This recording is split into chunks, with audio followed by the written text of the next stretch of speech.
अस्सलाम वालेकुम, कैसे हैं आप सब। Welcome back to my channel. Match हारने के बाद डिसअपॉइंटेड कैप्टन। खैर आज तो मैच हारने के बाद तमाम टीम ही बहुत ज़्यादा डिसअपॉइंट नज़र आ रही थी। ऑब्वियसली 4-0 किसी ने भी एक्सपेक्ट नहीं किया था। एंड तमाम है कि ब्लेम मैं तो खैर टीम मैनेजमेंट पे डालूंगी, जो हमारे प्रोफेसर साहब हैं उन पे मैं डालूंगी। मैं शाहीन को भी इतना ज़्यादा ब्लेम नहीं करूँगी, क्योंकि शाहीन को आपने इतने इख्तियारात ही नहीं दिए गए, तो फिर हम क्यों हैं कि उसको करें ना। टीम सिलेक्शन में मुझे नहीं लगता कि शाहीन को इख्तियारात मिले हुए हैं। टीम सिलेक्शन भी मोहम्मद हफीज़ साहब कर रहे हैं, टीम डिसाइड भी वो ही कर रहे हैं, प्लेइंग 11। तो भी सारा जो वबाल है, जो भी सारा नजला है, वो उन्हीं पे गिरना चाहिए। बट यहाँ पे है कि कोई उनके हवाले से तो बात कर ही नहीं रहा। जबकि अगर आपने रिजवान की प्रेस कॉन्फ्रेंस देखी हो तो बारहा उन्होंने कहा कि मोहम्मद हफीज़ या टीम मैनेजमेंट मोहम्मद हफीज़ को ये सही लगता है। उन्होंने एक बार भी शाहीन का नाम नहीं लिया। एक बार कहा कि कप्तान कोच यानी मैनेजमेंट को ये अच्छा ये सही लगता है। बट मुझे नहीं लगता कि भाई शाहीन की चल रही है। शाहीन ने अपनी मर्ज़ी से ये जो भी है कि चेंजेस हो रहे हैं ये वो कर रहे हैं। ये मोहम्मद हफीज़ साहब ही कर रहे हैं, तो भाई मोहम्मद हफीज़ साहब को ही आना चाहिए प्रेस कॉन्फ्रेंस में एंड फेस करना चाहिए। हो सकता है 5-0 के बाद वो आएँ, या है कि अगर 4-1 हो जाता है तो वो आएँ, तो फिर उनका कोई काम नहीं है। मेरे ख्याल से 3-0 जब हुआ तो ही उनको आना चाहिए था, या आज 4-0 हुआ तो ही उनको आना चाहिए था। क्यों वो मुँह छुपा के बैठे हैं? क्यों वो फेस नहीं कर रहे? टीवी पे बैठ के तो बड़ी-बड़ी बातें होती थी, बड़े-बड़े क्रिटिसिज्म होते थे, बड़े-बड़े एक्सपेरिमेंट होते थे, बड़े-बड़े आप मशवरे देते थे। अब क्या हो गया? आइए ना, अब जब आपके वही बात है कि बाहर बैठ के एनालाइज़ करना बहुत ईज़ी है, वहाँ जाके देखना और टीम को सँभालना और टीम को परफ़ॉर्म कराना ना, ये इसमें अच्छों को लग पता जाता है और आपको भी पता लग चुका है। और मोस्ट प्रोबेबली अब आपका है कि टेन्योर भी ख़त्म हो गया है, अच्छे खासे आपकी जेब भर गई है। और भी खैर जो भी लोग उनके साथ जो उनको लेके आए थे वो भी रुख़सत की राह पर हैं। उस पे भी बात करेंगे नेक्स्ट वीडियो में। बट अभी है कि जो शहनशाह अफरीदी के अल्फाज थे उस हवाले से बात कर लेते हैं। खैर आज बहुत ज़्यादा आज क्या 2-3 मैचेस से बेचारे शाहीन के लिए बुरा ही लग रहा है। आज तो बेचारे ने परफॉर्मेंसेस भी दी थी, सिंगल हैंडेडली है कि 20 पे 3 कर दिए थे। बट वही बात है कि ऑन द अदर एंड कोई उसको सपोर्ट करने वाला नहीं था।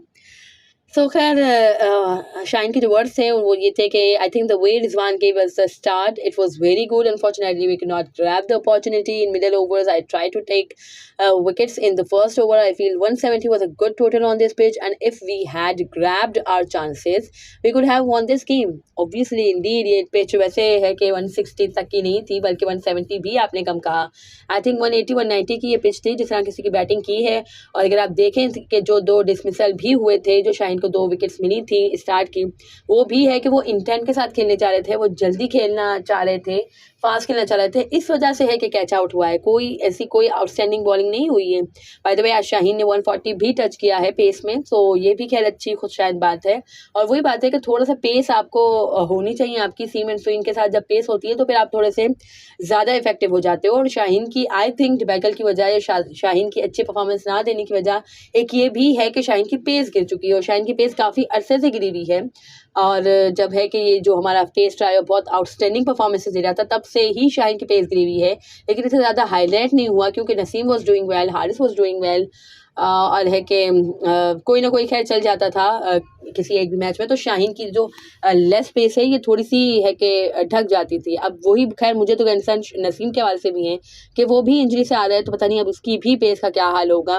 बट चलो अच्छी बात ये है कि वो पीएसएल में थोड़ी सी अपना रिथम, थोड़ी सी पेस अपनी है कि बेहतर कर लेगा और फिर है कि इंटरनेशनल में आएगा। बट स्टिल भाई पेस मैटर करती है। जो भी खैर लोग बोलते हैं कि सीम एंड स्विंग मैटर करती है, लाइन मैटर करती है, या लाइन ऑब्वियसली मैटर करती है, सीम एंड स्विंग ऑब्वियसली मैटर करती है, बट पेस भी मैटर करती है। और शाहीन की खैर पेस इस गेम में आई तो आपने रिजल्ट भी देखे कि शाहीन को विकेट्स भी मिली हैं। एंड कंसिस्टेंट खैर इस तरह की परफॉर्मेंस शाहीन को देनी चाहिए। आई डोंट नो क्यों वो इस तरह की परफॉर्मेंस नहीं दे रहे हैं। एंड जैसे कि उन्होंने कहा कि भाई रिजवान ने अच्छा स्टार्ट दिया, बट कोई है कि उसको अवेल हम नहीं कर सके। शाहीन ने भी अच्छा स्टार्ट दिया बट उसको भी हम अवेल नहीं कर सके इन बॉलिंग।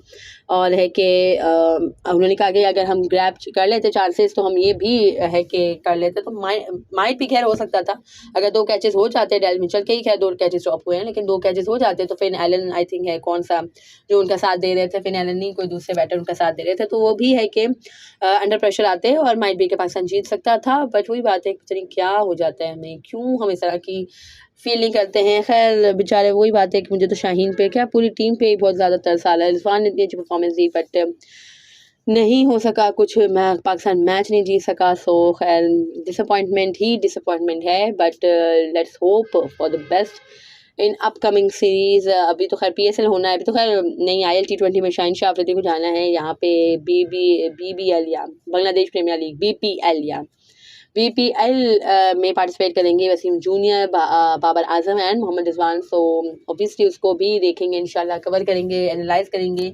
बट ऑब्वियसली लीग के परफॉर्मेंस इंटरनेशनल के परफॉर्मेंस में बहुत फ़र्क होता है भाई। इंटरनेशनल में एटलीस्ट कुछ तो करो भाई, कुछ तो करो। 4-0 किसी ने भी एक्सपेक्ट नहीं किया था। चलो ऑस्ट्रेलिया से 3-0 हुआ, वहाँ पे हमने अभी कुछ फाइट डाली थी भाई।